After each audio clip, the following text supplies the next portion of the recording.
내가 좀 몸이 이상하다, 감기 걸린 것 같다 그러면 그때는 비타민C를 아침, 점심, 저녁 3번 먹던 거를 아침, 점심, 저녁 3번에 그 사이사이 한 번 자기 전까지 6번 먹어라. 그것만으로도 사실은 시간만 놓치지 않으면 효과를 봐요. 네.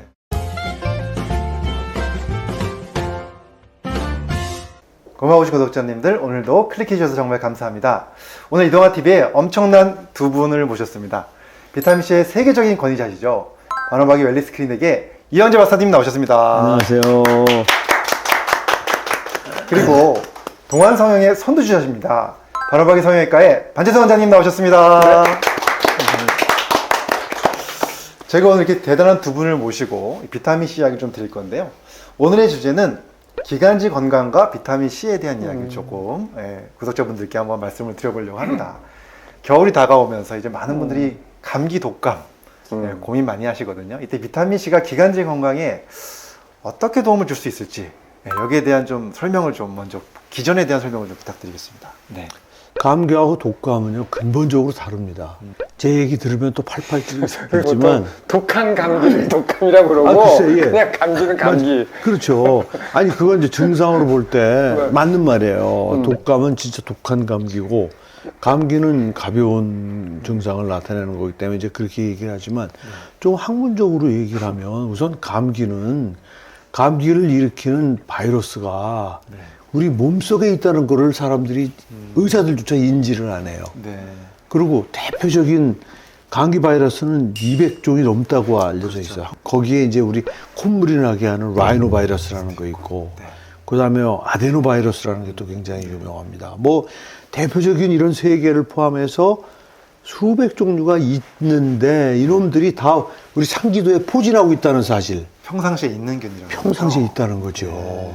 이런 거에 대한 인지가 굉장히 중요해요. 무슨 얘기냐면, 그래서 우리가 추운데 노출되잖아요. 네. 노출되면 감기가 즉시 걸려요. 무슨 얘기냐면, 밖에는 막 30 몇 도인데 막 그냥 들어왔어요. 그래서 거기서 교육을 받는데 너무 더우니까 맨 처음에 시원하게 앉아있는데 그게 1시간, 2시간 지나면 춥습니다. 추워지죠. 에어컨이 너무 빵빵해서. 네. 그러면 그런 데서 한 몇 시간 교육받고 나와보세요. 콧물이 주르륵 나죠? 감기예요, 이게. 콧물 나는 걸 그냥, 이게 콧물 나는 게 뭐가 문제 이러지만 그게 감기라니까요?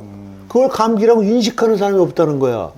그러니까 라이노 바이러스가 증식을 한 거예요. 평소에 있던 게. 그러면 내 코 속에 있는 라이노 바이러스가 그 바이러스는 대개 한 4도에서 한 15도 그 사이에서 제일 증식을 잘합니다. 네. 근데 20도쯤만 돼도 증식을 35도 때는 증식을 못 해요. 온도가 25도를 넘어가면 바이러스 증식 잘 못 합니다. 근데 그놈이 20도를 내려와서 15도, 10도 이렇게 되면요. 바이러스 증식 잘하고 아시잖아요. 그리고 쌀쌀해지면 상대 습도가 뚝 떨어집니다. 습도가 떨어지죠. 습도가 떨어지면 건조해집니다. 바이러스는 건조와 냉랭한 날씨를 최고로 좋은 증식의 조건이에요. 그러니까 딱 그런 좋은 상태가 돼서 바이러스는 막 증식을 하는데 날씨가 쌀쌀해지면 우리 몸은 체온을 지키기 위해서 말초 혈관은 다 닫아버립니다. 그렇죠, 그렇죠.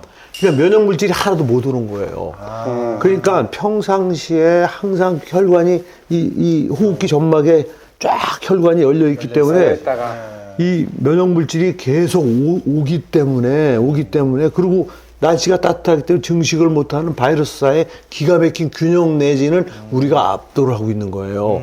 그래서 그게 문제를 일으키지 않는 거예요. 근데 지금 말씀드린 대로 상대적 추위를 느끼는 순간 바이러스는 증식의 호조건을 이루고 차갑고 건조해지는 거. 그 다음에 면역물질이 전달되지 못하고. 그런데 우리 몸은 체온 조절하려고 코는 말초 중에 말초예요. 그렇죠. 중심이 아니에요. 그 여기 혈관이 다 닫힌단 말이에요. 그러면은 면역 물질이 못 나오고. 면역 물질이 못 나오니까 그나마 평상시에는 증식을 조금 하는 거 억제를 했는데 이제는 증식도 많이 하는데 면역 물질이 안 나오니까 균형이 확 깨지는 거예요. 그러면서 그냥 순식간에 바이러스의 수가 수억으로 늘어나는 거예요. 그러면 우리 몸은요 너무 급한 거예요. 그 증식된 바이러스에 대해서 그 라이노 바이러스가 막 늘어나잖아요. 그러면은 씻어내는 거예요, 첫 번째는. 씻어낸다. 씻어내는 게 콧물이에요. 그래서 자꾸 그냥 흘리는 물, 거구나. 그러니까 다시 말씀드리면 감기는 전염병이 아니에요. 그러니까 그걸 감기를 전염병으로 알잖아요. 전염병이 아니에요. 다 가지고 계세요. 지금 여기 계신 분 다 가지고 있어서 물론 내가 너무나 숫자가 늘어나서 조금 전할 수 있을지 모르지만 나한테 있어요 이미 그 바이러스가. 네네네. 그 바이러스가 있기 때문에 엄밀한 의미로 감기는 전염병이 아닙니다. 내부 질환인 거네요. 그렇죠. 내부. 그러면 독감은 뭐냐? 독감은요, 바이러스가 종류가 하나예요.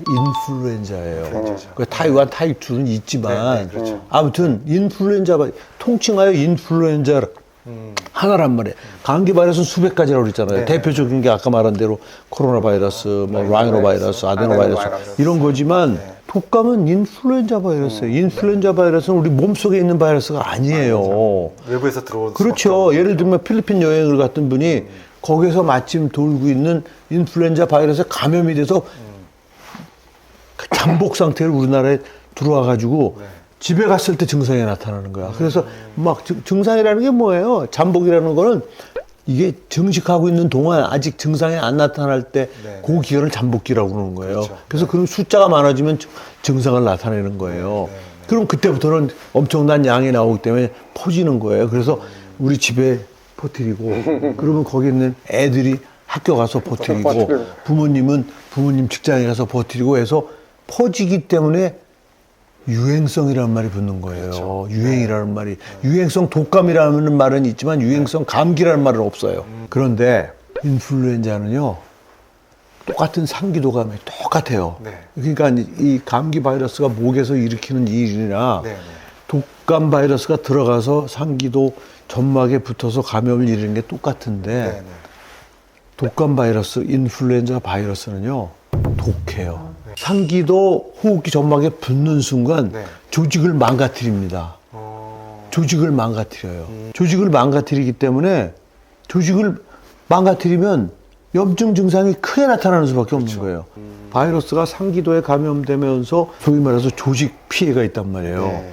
조직 피해가 있기 때문에 우리 몸에서 반응이 거기 그냥 하다 보니까 염증 반응이 크면서 온몸이 아픈 이 마이알지아, 그러니까 근육통도 나타나고 그래서 알아눕잖아요. 또 인플루엔자는 밖에서 들어온 바이러스이기 때문에 열이 납니다. 열도 많이 나고. 네. 감기는 거의 대부분 열이 없어요. 열이 있어도 감기는. 미열밖에 없죠. 미열밖에 없어요. 왜냐하면 내 몸에 있었던 거기 때문에. 내 몸이 아는 거기 때문에 그거에 대해서 열 반응을 안 일으켜요. 심각하지 않기 때문에. 근데 인플루엔자는 없던 놈이 들어온 거예요. 그래서 독감은 굉장히 중요한 증상 중에 하나가 열이에요. 열. 고열입니다. 온몸이 아프고.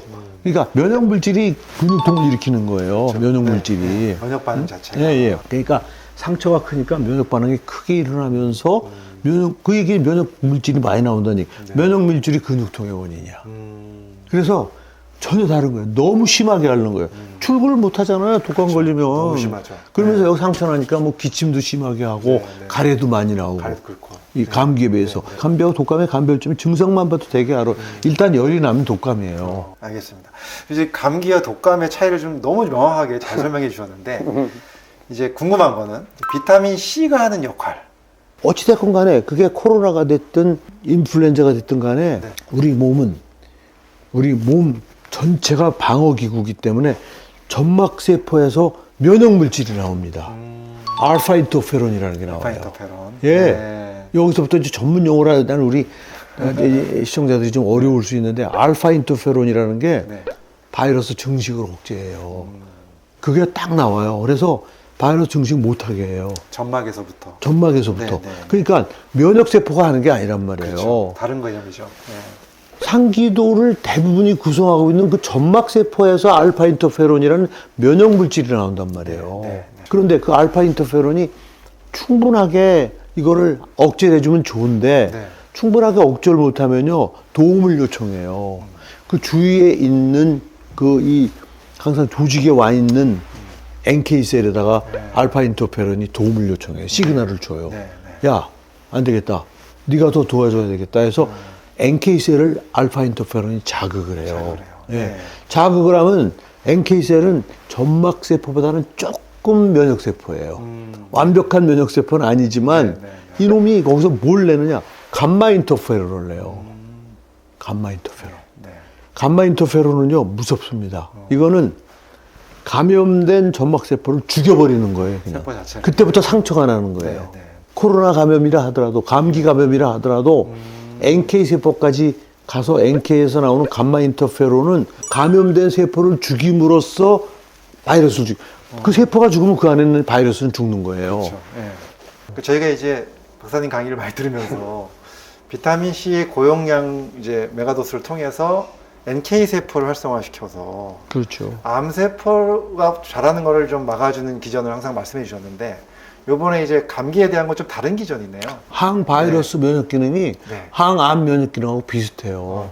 First defense line. 거기부터 막아주고 첫 번째 방어선이 알파 인터페론이에요. 거기서부터 늘려줘가지고 비타민 C가 부족하면 점막세포가 알파 인터페론을 못 만든다는 걸 밝힌. 알파 인터페론이 NK를 활성화하는데 뭐 있어야 활성화를 하지. 그러니까 어떻게 보면 비타민 C의 역할이 감기에서는 NK까지 가기도 전에 네. 앞에서 먼저 막아준 거네요. 그렇죠. 알파 인터페론 레벨에서. 항바이러스제네. 반 원장님도 지금 메가도스 한 지 오래되셨잖아요. 네네네. 하시면서 이제 굉장히 바쁘시잖아요. 술 많이 하시고 스트레스 받고. 네, 스트레스 많으시고 네. 감기에 대한 빈도가 좀 줄어들었다는 걸 느끼시나요? 어떤가요? 네. 제가 워낙 환자들을 많이 만나잖아요. 네. 특히 겨울철에는 저 성형외과는 완전히 네. 그 핫시즌이어가지고 네. 더 많은 환자들을 만나는데 코로나 때 아마 환자들 진짜 많이들 그 감기, 상기도 코로나 걸리셔가지고 고생들 하시고 그러셨는데 네. 저는 박사님 만나고 나서는 뭐 감기는 거의 그냥 가볍게 지나가는 콧물 나는 수준? 뭐 이 정도 지나가고 이렇게 막 알아가지고 진료 못하고 뭐 이런 적은 전혀 없었던 것 같아요. 몇 년 동안. 그러니까 네. 저는 너무너무 많은 혜택을 본 거죠. 비타민 C가 감기에는 저는 진리라고 저는 확신합니다. 저는 3년 동안 진짜 한 번도 안 걸렸잖아요. 저는 한 번도 안 걸렸어요. 진짜 많이 드셔서. 그러니까 저는 비방이 있어요. 일반적으로 좀 내가 좀 몸이 이상하다, 감기 걸린 것 같다 그러면 그때는 비타민 C를 아침, 점심, 저녁 3번 먹던 거를 아침, 점심, 저녁 3번에 그 사이사이 한 번 자기 전까지 6번 먹어라. 먹어라. 그냥 그것만으로도 사실은 시간만 놓치지 않으면 시간만 놓치지 않으면 효과를 봐요. 네. 시작이 될 때 아니겠지 이러지 말라는 거예요. 그냥 하라는 거야. 그걸 즉시 그때부터 비타민 C 6번 먹으라는 거야. 네, 네, 근데 사람들이 나 괜찮겠지 뭐 별거 아니겠지 그러고 그 다음날 그냥 그냥 감기 퍽 걸려가지고 목 다 잠기고 막 독감까지 걸리고 막 이래가지고 그러면 그때부터는 비타민 C 아니라 뭘 먹어도 그때는 안 돼. 오래 가는 거예요. 오래. 오래 가는 차한 개 잡아야 된다. 네. 그건 상식적으로 너무 당연한 것이 바이러스 수가 쉬울 때는 비타민 C가 이걸 컨트롤하기 너무너무 쉬운 거예요. 수가 적을 때는. 네. 퍽 상기도가 그냥 완전히 잠겼다는 얘기는 여기 완전히 그냥 수백 배, 수만 배가 바이러스가 돼가지고 숫자가 너무 많은 거야. 그걸 제어를 할 수가 없는 거예요. 그때는. 그러니까 제가 거듭 말씀드리는 게 뭐냐면 내가 이상하다. 이거 뭐 감기 걸리나? 이러면 지체하지 말고 비타민 C 드시는 거를 횟수를 2배로 늘려라. 늘리시라는 거예요. 양도 좀 늘리고. 그거 하루 이틀만 하면 돼요. 지금 굉장히 좋은 꿀팁을 말씀해 주셨는데 사실 박사님 영상을 보신 분들이나 또 많은 분들이 공부하셔서 비타민 C 메가도스를 많이 하고 계시거든요. 네. 그런데도 불구하고 감기 증상이 왔다 싶으면은 지금 말씀하신 대로 네. 횟수를 2번으로 그래야 2배로 늘리고 네. 그래서 용량도 한 2배로 늘려서 해보시면은 또 빨리 잡을 수 있다. 네. 굉장히 좋은 꿀팁입니다. 이제 마무리를 좀 하려고 합니다. 네. 많은 분들이 이제 겨울이 돼서 많은 분들이 감기나 또 독감이나 이런 기관지에 대한 걱정 많으실 텐데 오늘 박사님의 이 강의가 너무 큰 도움이 됐을 것 같습니다. 저한테도 아유, 도움이 저는 됐고. 그런 기쁘지요. 네, 예. 의료산업 죽일까봐 걱정이야. 네, 아무튼 너무 감사드리고 네. 다음에는 또 한 번 또 저희가 모시고 말씀 나눌 건데 그때 좀 폐에 대한 이야기 좀 집중적으로 한번 또 네. 말씀을 드리도록 하겠습니다. 그래주세요. 오늘 수고 많으셨습니다. 네, 네, 고맙습니다. 감사합니다. 네.